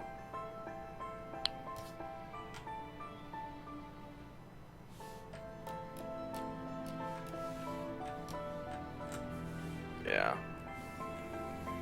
I'm excited to see Spider-Man relaunched again. Yeah. That's going to be great. I'm looking forward to it. Comic books can be like sigils and help manifest future events. I feel like sci-fi in general is sort of like that, right? Because sci-fi inspires people either as a warning or as a this is something we should be aiming for. I totally think that they could be. Especially with, my kids, they love graphic novels, even though I read an article the other day saying that term is sort of going away now. They love them, and I think that as a medium, you can use that to tell stories and sort of maybe inform somebody's worldview. VTAC Star Trek is a great example. Helios, I think that is probably a little bit of a stretch. Yeah.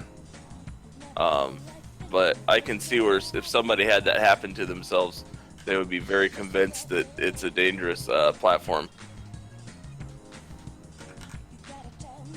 But as far as like a generic type thing, I definitely think there's a heavy influence, because, or sometimes it's a warning and people completely ignore it, like 1984, for example. Yeah.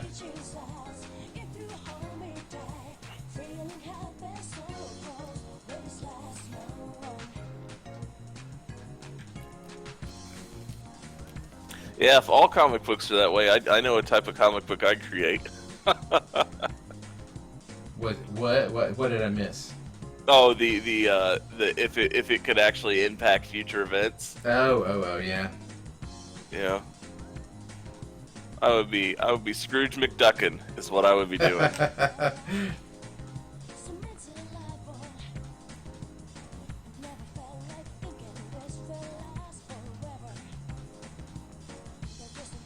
Actually, you want to talk about conspiracy theories? The Berenstein one is my favorite one. Oh yeah, dude. Berenstein versus Berenstein Bears. It's in the alternate universe. It's the spelling. That and does Curious George have a tail? That's the other one. Right. Yeah, those are good ones. The guy who created Scrooge McDuck, yeah, I'm sure he's doing okay. He did not do okay. Oh, did he not do okay? No. Or was it another example of Disney or whoever, owning everything and that person just sort of working for average wages? Bingo. Yeah, he Yeah. Carl Barks. He um, uh, when animation was having issues, he was given the task of taking the characters and developing sort of a comic world, like something, some other revenue stream. And that's what it ended up being. Was basically he created Duck Berg and the whole shebang. Created all those characters and everything. And then, of course, now we see what they became, and of course he gets nothing. Or his estate, his family gets nothing. Well, I mean, that's what happens when you work for, something like that. Yeah, Sure. there's a Yeah. lot of people that we know that had some great ideas, and they're still scraping for their next job, right? Oh yeah, absolutely. Absolutely. Let's drop in some flats. Yeah, I think it would be interesting to see how far AI can actually go. I think a lot of people, I don't know, I think there's a lot of people who don't understand what AI can and can't do without like a lot of computation power. And I think there has to be a limit somewhere, outside of, where they go to quantum computing, where AI will never really approach the level where we have to worry about it. What I'm more worried about is bad programmers that develop AI, and they, almost like the, you trust the the Tesla to not crash, and who knows, there may be some glitch in the system where some particular set of inputs cause it to not do what's expected. That's the type of AI I worry more about. Is we trust it too much, and the programmers have missed something somewhere, and that's what ends up causing a problem, not the rise of the machines taking over. The rise of the machines. I dig That's right. that. Oh, I lost all my actions. No. It's alright. We'll do it the hard way.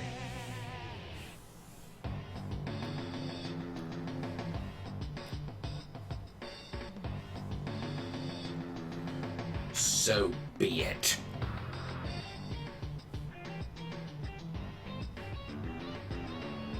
Like I see laws for animal rights being passing before like laws for robot rights.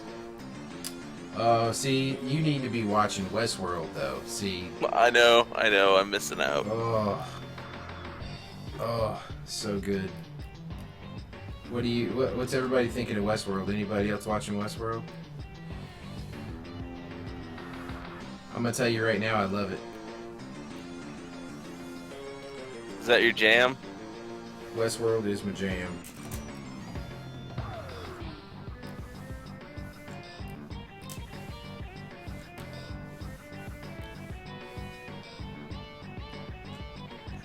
I'll tell you straight up right now.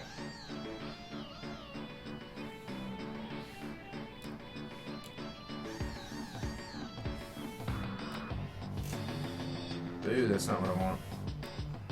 That's not what I want either. Where'd my green go?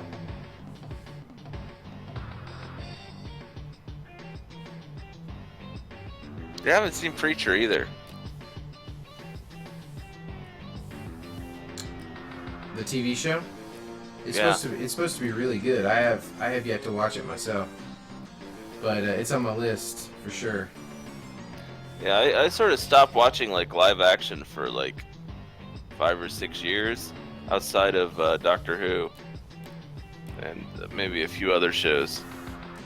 Hit and miss, but yeah, I know there's a lot that I sort of need to go back and watch. I think the only live action I've really watched with dedication, outside of Doctor Who and Sherlock, has been the Marvel on Netflix. Those are all good choices. Yeah. Yeah, Sherlock is amazing. I wish there was more of that. I wish BBC had like the budget, the big show budget, like a lot of the like NBC or something like that did. Right. But then they'd probably be too afraid to take some of the risks because there's more money riding on it. Right. Let's just drop these flats in.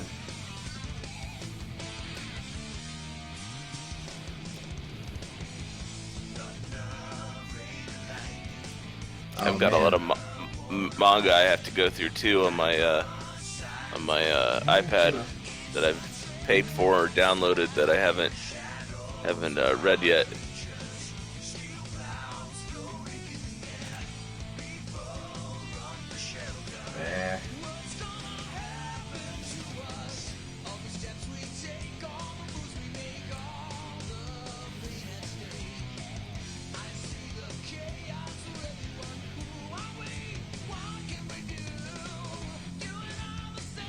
Yeah, Walking Dead's had a long run, hasn't it? Yeah, man. I was super into it at first, but then it sort of I fell off of it. I fell off the wagon. Yeah, and the comic's still kicking, which is crazy, you know. That's cool. But I guess, I mean, in a situation like that, you can either have like a world where there's a definitive end, or you just keep introducing and killing characters, right? Right. You know, you don't have to worry about being a huge ensemble cast because a lot of that takes care of itself. You know? Much like, you know, Game of Thrones did a good job of saying, hey, you know, my cast list is getting too big. Let's prune it for a little bit. Right.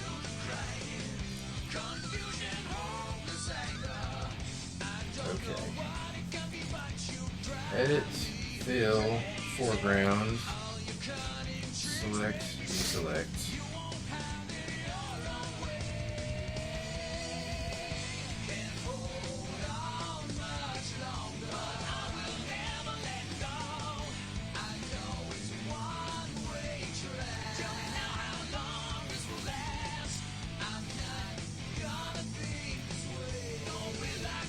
Close enough.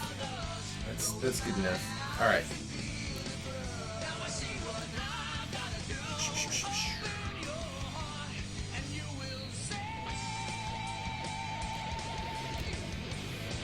Got some wicked metal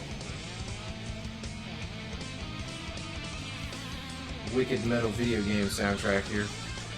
Let's see what it is. You know, I haven't checked YouTube either.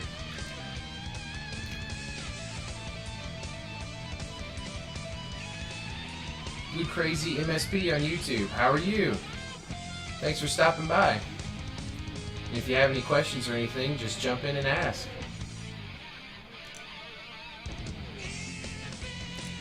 That's some pretty nice metal. Sonic Adventure. Dude, it's Sonic. It's a Sonic soundtrack. Speaking of Sonic, I just found out the other day that, was it Sonic 3?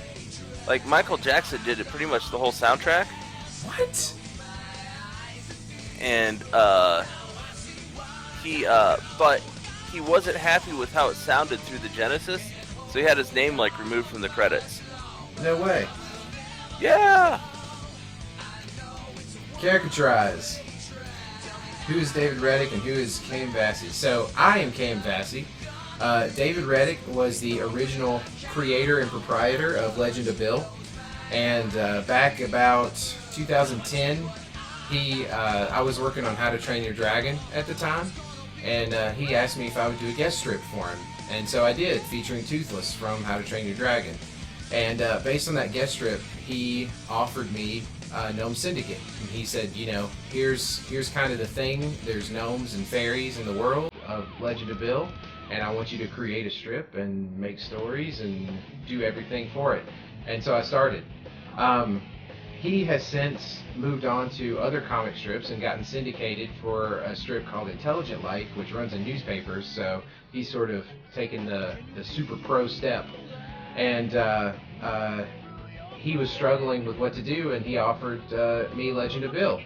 And so that's why I've been drawing Legend of Bill for these past years as well. So yeah, he sort of started it and created it, and then I took it from him, that's a very sort of traditional thing in comic strips. Obviously, strips like Snuffy Smith and Andy Capp, and any of the ones that you read in the paper today have all had sort of this idea of artists being handed off and sort of passing the torch. So I am the recipient of the torch for Legend of Bill. So that's sort of the story there, which has been amazing. I would not trade it for anything.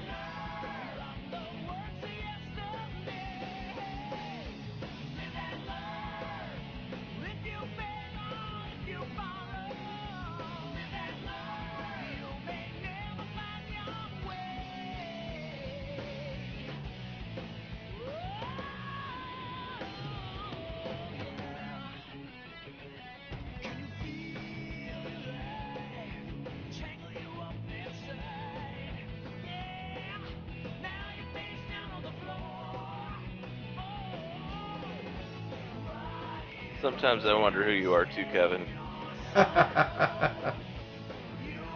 It's just me. It is I.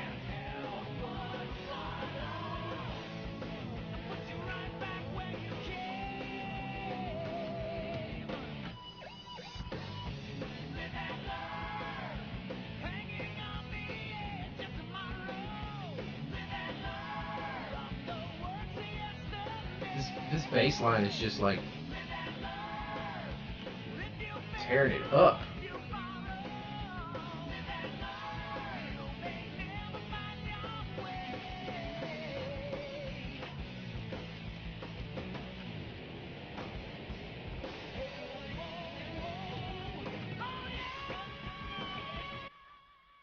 This kind of sounds like the opening song to One Punch Man. Slightly. Can't wait for more of that. I started reading it, but I never saw the cartoon. Yeah, One Punch Man, and then the other comic that the guy did that became an anime. 100. Trying to remember the name of it now. Mob 100%, something like that. That was really tight too. You know, it was both of them are about these guys who are uber strong, but you know don't really use it much. Right. You know, they like sort of try to avoid the fight if they can. Right. So it's sort of interesting, you know, taking that approach to the hero genre. You know, and then their motivations are completely different. Like One Punch Man just doesn't get in fights because he finds it boring because he can finish everybody in one punch, whereas Mob, you know, he was when he started learning his telekinesis and his other Esper type powers, he was told, hey, you know, you don't do this to hurt anybody. You know, that's not what they're there for. They're there only to help people.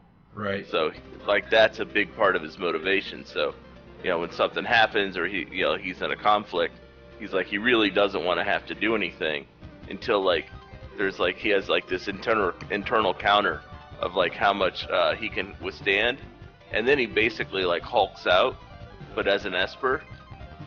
Oh, interesting. That's cool. Yeah. So his hulking out is like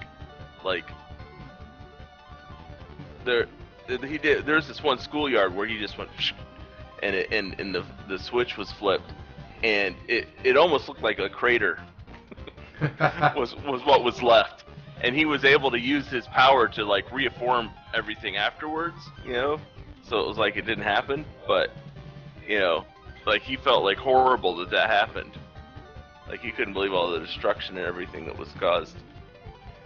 Hey RKW482, thanks man. I'm also digging the excuse me. I'm also digging the Dead Mouse icon. That's cool.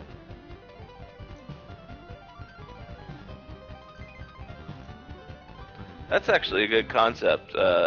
Damage control, huh? Yeah, that is. Yeah, that I heard about that concept and was like, oh, that's it. That is interesting. Yeah, I mean that's something you always wonder about. I think I saw a what was it? I saw some sort of gag. It was with what was it? Superman or was it Thor or something like that?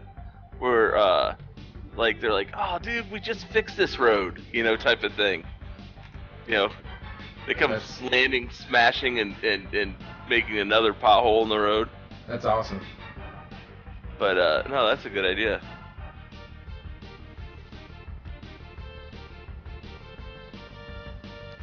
Yeah, but part of me wants to believe, like in the Marvel universe, like that maybe that's their mutant powers. They're able to, they're really efficient at construction work.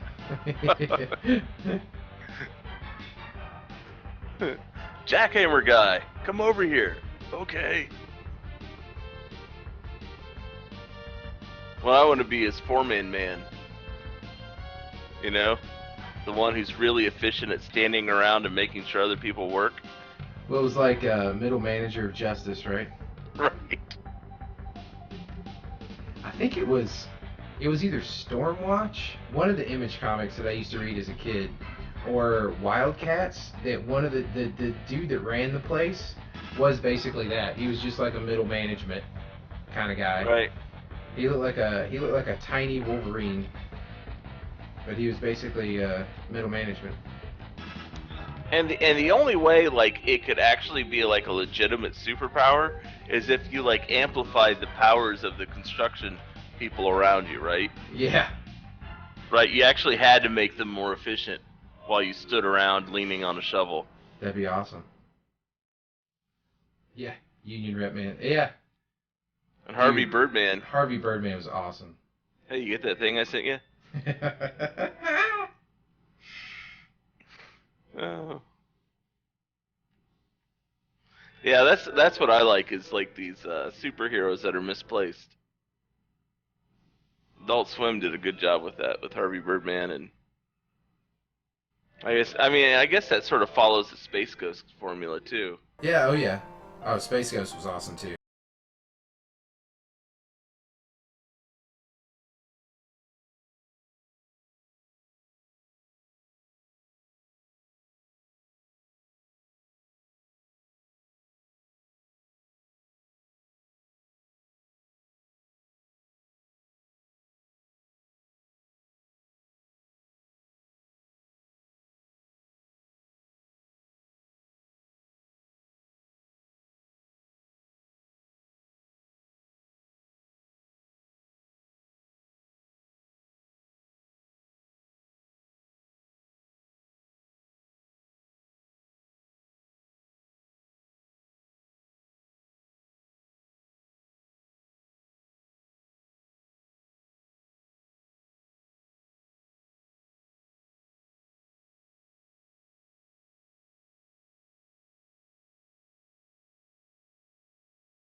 Yeah, yeah, that judge that could,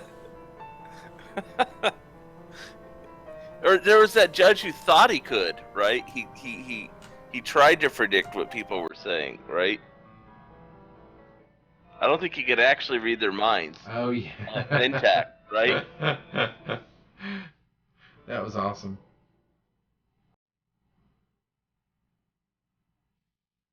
All right, let's overlay. Stephen Colbert.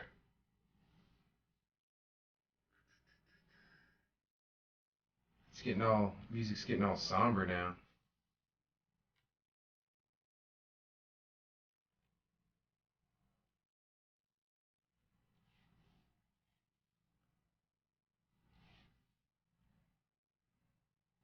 I feel like I want to be going, I'm just sorry, everyone. Either that, or you're like at a save point. Yeah, just standing there. doing the horrible cycle animation. Right? Oh wait, I don't want that. Go back to flats. What? No, come on.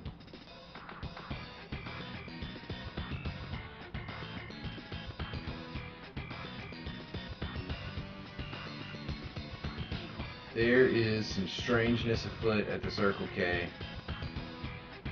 Oh yeah? Yeah, this should be selecting all of the pixels of that color and not doing it this way.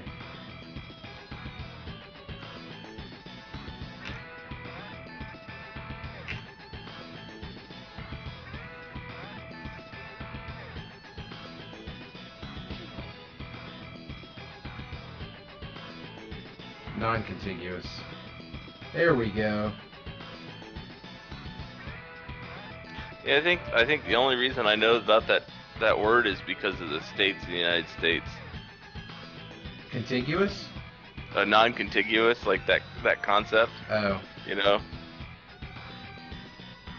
it's like the 48 contiguous states, and then the Alaska and Hawaii, the two outliers.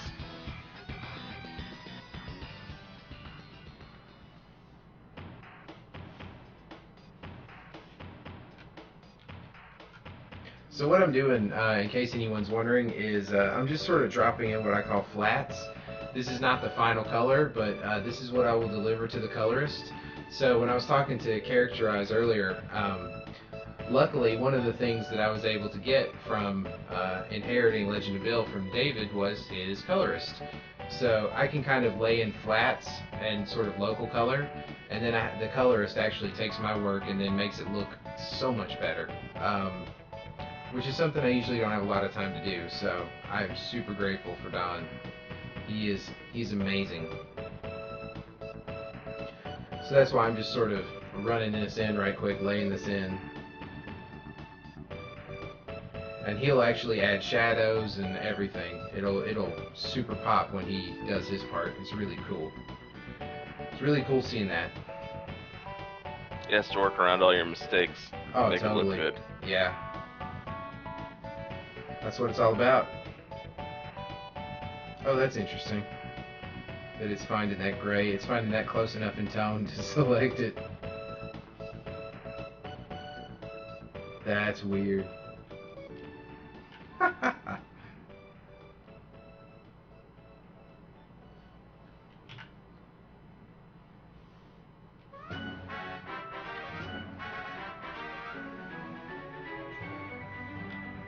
Do you think you could do 1 week in all open source applications? I would love to. I'd love to give that a try, but I think it'd take you a while to just to do this in GIMP. oh, I wouldn't use GIMP. I would use Krita. Okay. Yeah, no, I wouldn't do this in GIMP. That's just asking for trouble. Just asking for it.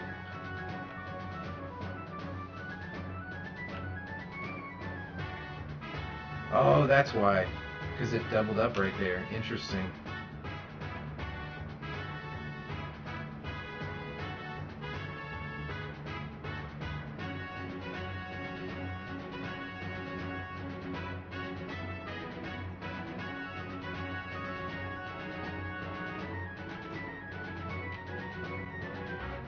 I think sometime you should send it to the colorist with that dialogue. I've definitely done that before.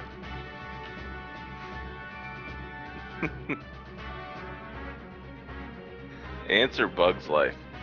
Oh, that's a good question. I actually preferred Ants. Yeah, I like too. the story better. Yeah. I think visually Bug's Life was much better, but its story just doesn't hold up as well as Ants. Yep, I liked Ants. Even though, yeah, I'm trying not to be biased. I mean, even though we worked there, yeah, Ants. Yeah. And there was some really cool technical stuff, like when you actually like watch some of the tech videos of some of the stuff they pulled off for Ants and pulled off for Bug's Life. Oh yeah. That was early day. Oh you know? man, and I mean, we still used a lot of that tech Yeah. when we were there, for sure. There was no two ways about that. Did you read the Cartoon Brew article Yes, the termite on the battle was black and white awesome. on the black and white video? Oh, the morphing? Yeah. Yeah. That was because I remember because that was right, right when I was starting school, starting college, and I remember that there were people I went to school with that had to do for their computer graphics assignment had to do a morph, you know, thing, and it Right. had to have been based off of the PDI algorithm because there's no way it was based off of what it had to have been based off their SIGGRAPH paper, and not the one that what was it, ILM was the other one or something. Yeah, the other one was from Willow. Yeah, from Willow. Yep. Good old Adam wrote that. Yeah. All right, I think I'm gonna add just a little bit of stuff to his skin, just to differentiate that a little bit, and then probably call it and get this thing posted with some text that you guys can all check out at legendofbill.com. So we'll do this one a little bit here. The line must be drawn here.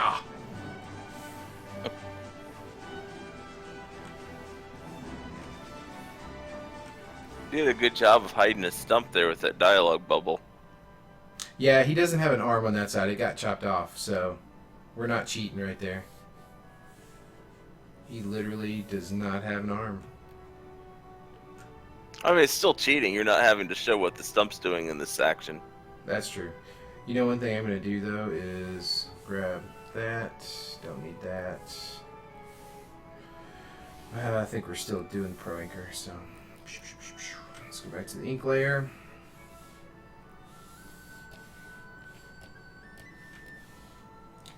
Easy. Let's get out of there.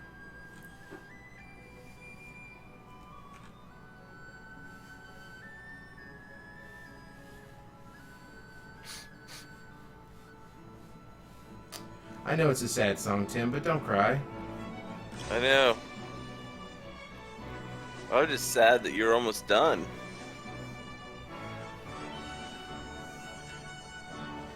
You and no one else in the stream.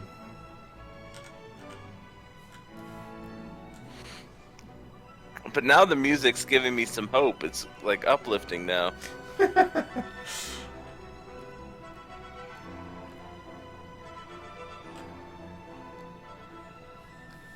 Got this weird blue halo that only shows up sometimes in Photoshop. It drives me crazy. Photoshop has just always been notorious for this. Where if you zoom in 100%, it goes away. And you don't see any of the stuff. But then, whoa, I'm going to fix that line too. That's not happening. Not on my watch. I think we can probably just fix it here. But I did that gradient, so, yep. Look at you go, you jerk. Redo the hair. So back to the flats. Now I am confused.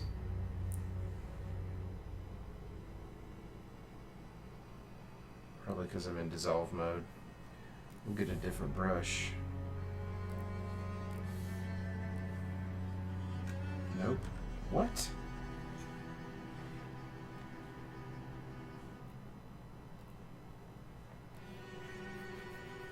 Really?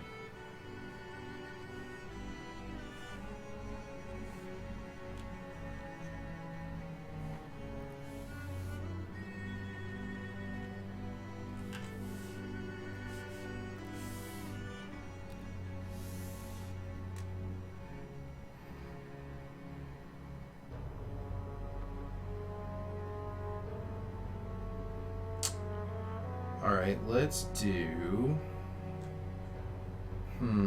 There's a few ways to fix this, I think. What are you trying to fix?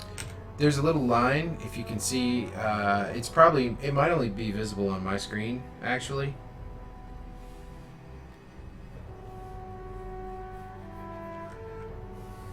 I think I just need like a flat. Oh, I see the line when I make it big. Yeah, it's weird though because. Oh, maybe I just had the wrong color. Oh, was that it really? Because I had gotten the color with the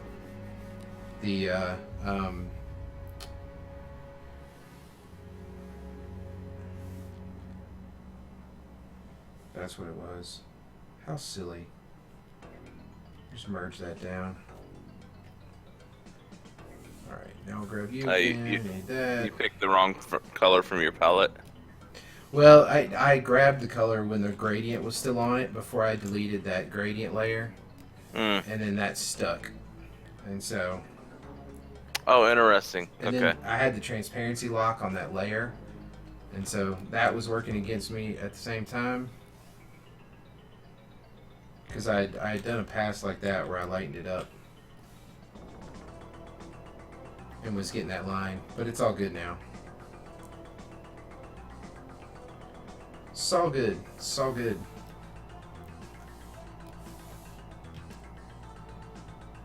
But yeah, like I was saying, you'll get that blue halo unless you zoom into 100%, and then when it's pixel for pixel, Photoshop's like, oh, no, okay, it's cool. That's good. So you think it plays some crazy games when it's averaging stuff for your pixels? Yeah, it does. And it's always done that. It's done it for a long time. That's why artists use Photoshop a lot for this stuff. Have always said like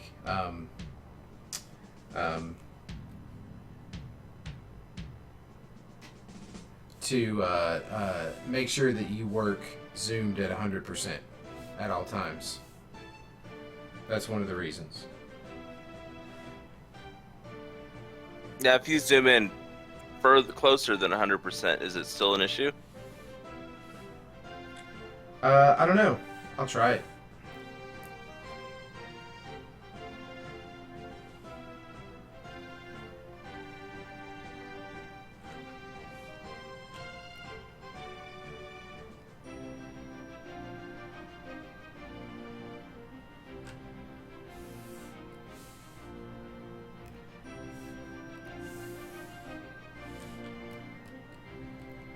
So see, like, you can see it there a little bit. What? How did that line get back in his hair?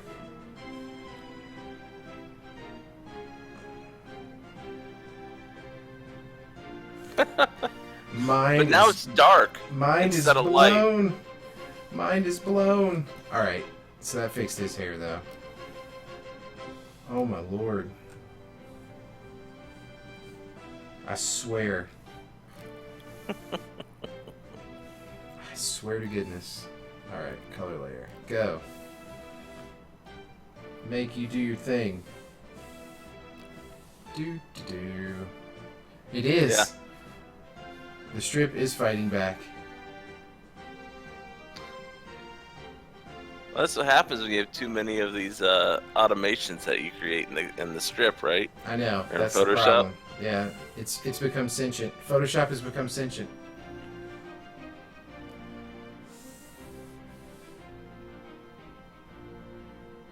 Oh yeah, it actually didn't want to save. All right, everybody. Well, I think I'm going to call it there, drop some text in, and then post it before it's tomorrow. So, thanks everybody for hanging out, and definitely come back. Hopefully, we're heading into the holidays, like I said earlier, so everybody have a great holiday coming up. If you're in America and if you're celebrating Thanksgiving. Otherwise, have a great week.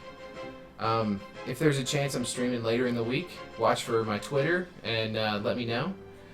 And or I'll let you know. And come hang out again. Come watch. I've got some animation stuff to work on too, so I may switch it up and do a little Toon Boom animation work.